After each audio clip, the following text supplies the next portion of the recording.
బాగా చదివి ఉన్నత శిఖరాలను చేరుకోవాలని కోరిన డాక్టర్ ఆర్ఎస్ ప్రవీణ్ కుమార్. కొమరం భీం ఆసిఫాబాద్ జిల్లా సిర్పూర్ నియోజకవర్గంలో ఆజిం ప్రేమ్జీ ఫౌండేషన్ సగర్వంగా అందిస్తున్న సంతూరు స్కాలర్షిప్ కు ఎంపికైన సిర్పూర్ నియోజకవర్గంకు చెందిన డిగ్రీ మొదటి సంవత్సరం చదువుతున్న 84 మంది విద్యార్థినులకు కాగజ్ నగర్లో స్వేరోస్ ఆధ్వర్యంలో రోడ్ షో కార్యక్రమాన్ని నిర్వహించారు. పట్టణంలోని ఎన్టీఆర్ చౌరస్తా నుండి ప్రారంభమై అంబేద్కర్ చౌరస్తా మీదుగా ర్యాలీగా పద్మశాలి భవన్ కు చేరుకున్నారు. పద్మశాలి భవనంలో విద్యార్థినుల తల్లిదండ్రుల సమక్షంలో సన్మాన కార్యక్రమాన్ని ఘనంగా నిర్వహించారు. అనంతరం supreme Swaero doctor RS Praveen Kumar విద్యార్థులను ఉద్దేశించి మాట్లాడుతూ విద్యార్థులు ఉన్నత శిఖరాలకు ఎదగాలని ఆలోచనతో ఆజిం ప్రేమ్జీ ఫౌండేషన్ వారు అందిస్తున్న సహాయ సహకారాలను సద్వినియోగం చేసుకుంటూ విద్యార్థులు బాగా చదివి ఉన్నత శిఖరాలకు చేరుకోవాలని ఆకాంక్షించారు. ఈ కార్యక్రమంలో స్వేరో మమత, స్వేరో నెట్వర్క్ జిల్లా అధ్యక్షులు సురేష్, స్వేరో నాయకులు తదితరులు పాల్గొన్నారు. ఇద్దరు పిల్లలు ఉన్నారు, కానీ చదువుకోవాలన్న కళ మాత్రం ఇంకా బతికే ఉన్నది.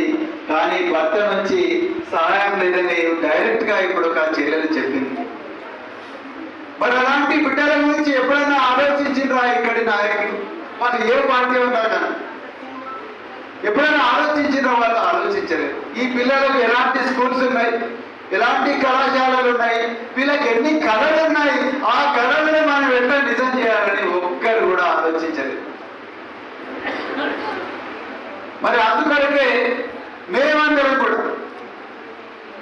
ఒకసారి ఆలోచించి మనం ఏదైతే బాల్యంలో పొందలేదో మన బిడ్డల కన్నా అందాలి అని చెప్పి నేను మమతను రిక్వెస్ట్ చేశాను. మమత నాకు ఒక విచిత్రమైన పరిస్థితుల్లో కలిసింది. కోవిడ్-19 వచ్చింది. దేశం అంతా కూడా లాక్డౌన్ ఉన్నది. నా ఆఫీసు ముందు సాయంత్రం 7 గంటలకి ఇద్దరు అమ్మాయిలు మాస్క్ పెట్టుకొని వచ్చింది. కరెక్ట్ 7 గంటలకు హైదరాబాద్ లో వచ్చి నాకు అడ్మిషన్ కార్డు చూపించింది. సార్, మాకు ఈ సెంట్రల్ యూనివర్సిటీ ఆఫ్ కేరళలో సీట్ వచ్చింది. ఎక్కడ లుంబిని నగర్, ఎక్కడ కేరళ, ఎక్కడ కౌటాల, ఎక్కడ కేరళ. ఇక్కడ నుంచి హైదరాబాద్ పోతే కేరళ పోయినంత పని. అవునా? కౌటాల నుంచి హైదరాబాద్ పోతే 7 గంటలు. ఆ కౌటాల నుండి హైదరాబాద్కి వచ్చి హైదరాబాద్ నుండి మళ్ళీ కేరళ, అంటే అరేబియా మహాసముద్రం పక్కనుండే కేరళకి పోవాలి. నాకు ఒక్కసారి భయమైంది, ఎంత దూరం నుంచి వచ్చింది ఈ బిడ్డలని.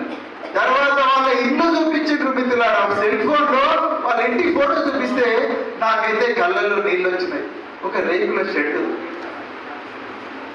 మరి రేకుల షెడ్లో పుట్టినందువల్ల ఈ పిల్లలు వాళ్ళ కళలని చంపుకోవాలా? అంటే స్వామి బోధానంద గోసేవ ఆశ్రమం, సైతాపూర్. జ్యోతిష్యం, వాస్తుశాస్త్రం మన పూర్వీకులు మనకిచ్చిన వరం.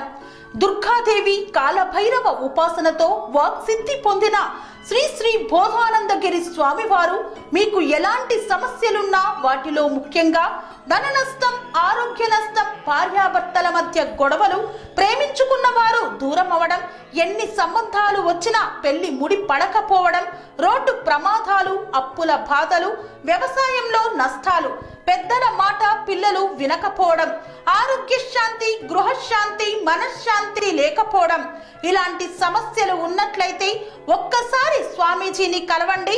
మీ సమస్యలకు తగిన పరిష్కారాన్ని పొందండి. అంతేకాక అన్ని రకాల వ్యాధులకు గోపంచగవ్య మరియు మూలికా వైద్యం చేయబడును. నమ్మకంతో రండి, ఆయురారోగ్యాలతో వర్ధిల్లండి. మా అడ్రస్ స్వామి బోధానంద గోసేవ ఆశ్రమం, సైతాపూర్, వీరభద్రస్వామి గుడి దగ్గర, యాదగిరిగుట్ట. సంప్రదించవలసిన నెంబర్ 9849213754 మరియు 9618034138.